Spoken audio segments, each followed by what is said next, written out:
Estou cá de volta.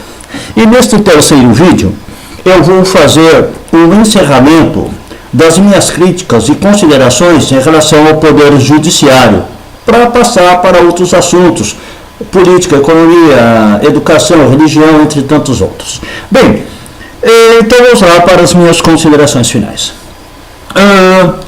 Recentemente, membros do Poder Judiciário reivindicaram o pagamento do auxílio alimentação. Olha que coisa ridícula. Um bando de parasitas ganham uma fortuna, não fazem praticamente nada, quando fazem, melhor que não tivessem feito, e ainda querem auxílio alimentação. Olha que coisa absurda, gente. E eles ganharam direito. Isso, segundo eles, é direito adquirido. Ou seja, é muito fácil legislar em causa própria. Você consegue tudo. Auxílio alimentação para o Poder Judiciário. Esse pessoal que já ganha um salário exorbitante para não fazer nada. O corporativismo. Existe no Poder Judiciário uma das maiores práticas de corporativismo neste país. Aliás, isso tem no Executivo, no Legislativo e não poderia deixar de ter no Judiciário. Não sei se vocês lembram certa vez, um promotor de justiça que assassinou um rapaz com 6 tiros na Baixada Santista, porque teria dito ele que esse rapaz, juntamente com outros, teriam mexido com a sua noiva. E ele, se sentindo ameaçado, foi lá e deu 6 tiros no rapaz. Se fosse um cidadão comum, teriam considerado o fato como execução, um ato de extrema violência, e o cidadão certamente teria sido condenado e preso. Esse promotor, o que aconteceu? Foi absolvido. Isso prova que no Poder Judiciário, na maioria das vezes, predomina o corporativismo. São raros os membros do Poder Judiciário que foram presos, como, por exemplo, o Rocha Matos, né, que vendia sentenças a bandidos, e o Lalol, que foi responsável pelo desvio de 170 milhões lá da construção do Fórum Trabalhista na Barra Funda. Eu esqueci agora o nome todo, Nicolau Santos Neto, né? Esse daí permanece preso até hoje, mas são casos que você conta nos dedos. É o Nicolau, é o Rocha Matos e o resto da bandidagem, responsável pela entrada ilegal de máquinas caça-níqueis no país, venda de sentenças a bandidos. O que aconteceu com os demais? Nada. Vai acontecer alguma coisa? Também nada, né? Por quê? É um poder extremamente corporativista e injusto. Também eu me lembro, não sei ao certo, mas acho que foi em 2011, um rapaz negro enfermeiro, ele foi confundido por uma vítima como sendo a pessoa que teria assaltado essa garota. E o coitado havia acabado de sair do hospital, onde era enfermeiro, não tinha nada a ver com nada. Depois a garota acabou voltando atrás e concluiu que ele não era o assaltante, mas até então ele já estava preso. E o juiz que poderia determinar a sua soltura estava passeando com a família. Era no final de ano, época de Natal, Ano Novo, como quem diz assim: agora estou com a minha família, o negro lá que se dane. Era um cidadão comum, pobre, negro, deixa ele lá. Ou seja, o rapaz passou o final do ano na cadeia sem dever nada. Agora eu fico pensando, como que uma pessoa dessa consegue encostar a cabeça no travesseiro e dormir? Por isso que eu acho, e eu já comentei isso, que a morte é um bem necessário e é a coisa mais maravilhosa deste mundo. Eu sou contra a morte violenta, como a do garoto Brian, por exemplo. Aquilo lá foi uma coisa horrorosa. Eu sou contra isso. Mas aquela morte natural que leva o ser humano, isso é maravilhoso. Eu fico imaginando esse bando de parasitas que nós vemos hoje membros do Poder Judiciário, Legislativo, Executivo, empresários, banqueiros, traficantes e tantos outros que tanto mal proporcionam à sociedade e ao país, se fossem seres eternos neste mundo, seria uma desgraça total. Então é bom que a morte acabe levando, de tempo em tempo, parte desse mal que tanto atormenta a sociedade, tanto atormenta o país. O governador Alckmin de São Paulo, ele costuma dizer o seguinte: ordem judicial é para ser cumprida. Eu acho que é verdade, ordem judicial é para ser cumprida sim, desde que determinada por pessoas competentes, pessoas justas e não por incompetentes e injustos. Por quê? Se você não acatar a uma ordem judicial, vira baderna. Mas, por outro lado, quem deve decretar esta ordem deve ser pessoas competentes, pessoas justas, e não esse bando de incompetentes que nós vemos pelo país. Então, ordem judicial é para ser cumprida, desde que decretada por seres competentes e justos, e não por incompetentes e injustos.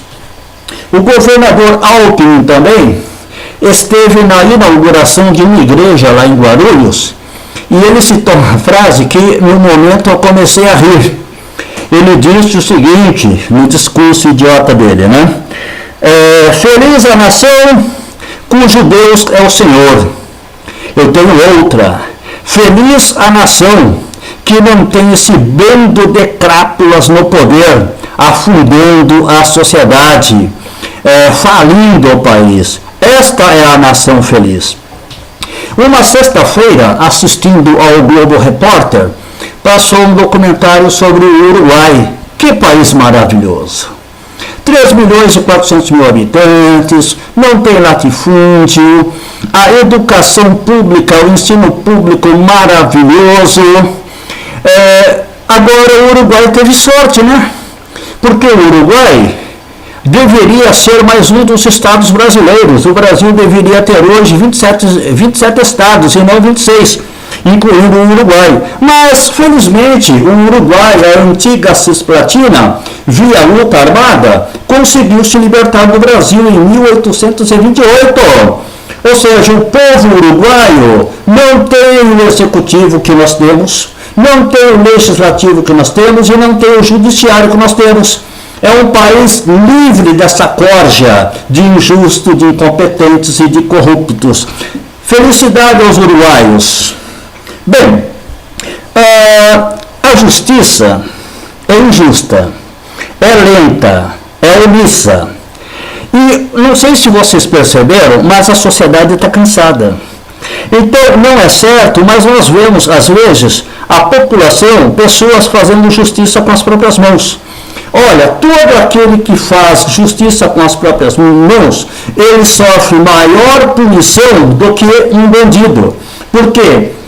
Os governantes temem isso, que a população cansada de injustiças, cansada de omissão por parte da justiça, passe a fazer justiça com as próprias mãos.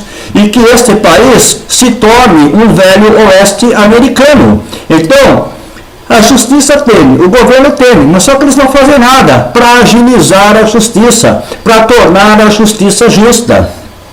Quando um cidadão é morto por um delinquente, quem tem mais apoio? O delinquente assassino.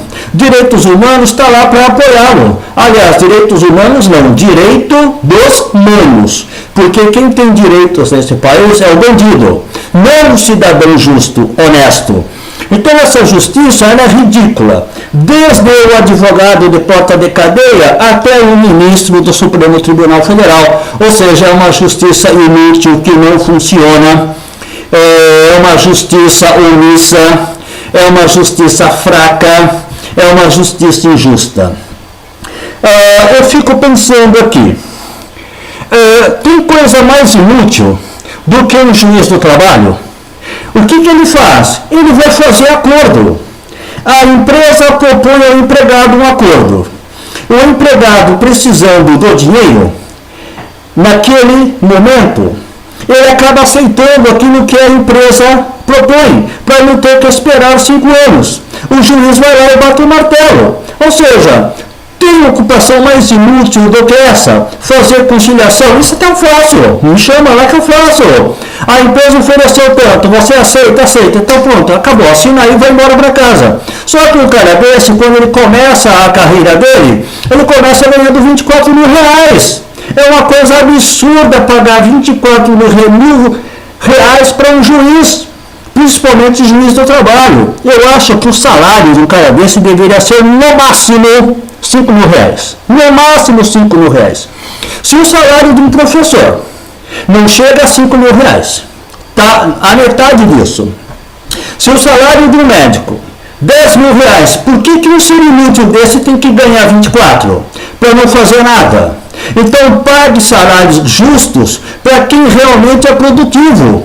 Um professor, ele vai desenvolver toda uma geração, ele vai produzir toda uma geração.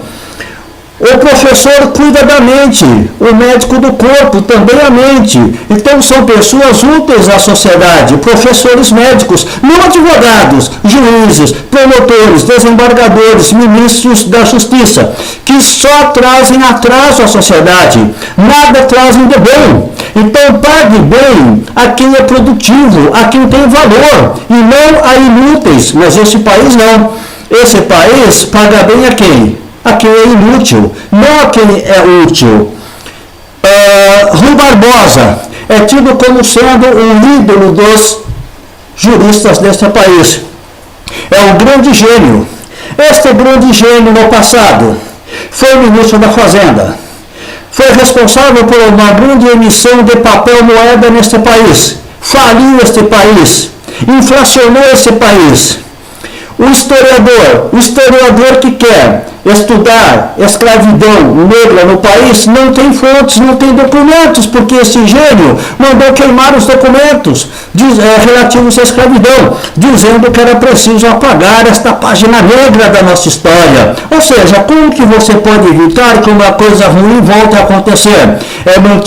Mantendo aquilo vivo na sociedade, mostrando à sociedade o quanto aquilo foi ruim, foi danoso e que aquilo não deve voltar nunca mais. Mas para isso você precisa ter os documentos para trabalhar. E o grande gênio mandou queimar. Inflacionou o país. Ou seja, o judiciário neste país só fez porcaria a vida toda e continua fazendo porcaria e vai continuar fazendo porcaria. Ok? Então eu paro aqui, não falo mais do judiciário. Chega! Agora eu vou falar no próximo vídeo de política. Até lá!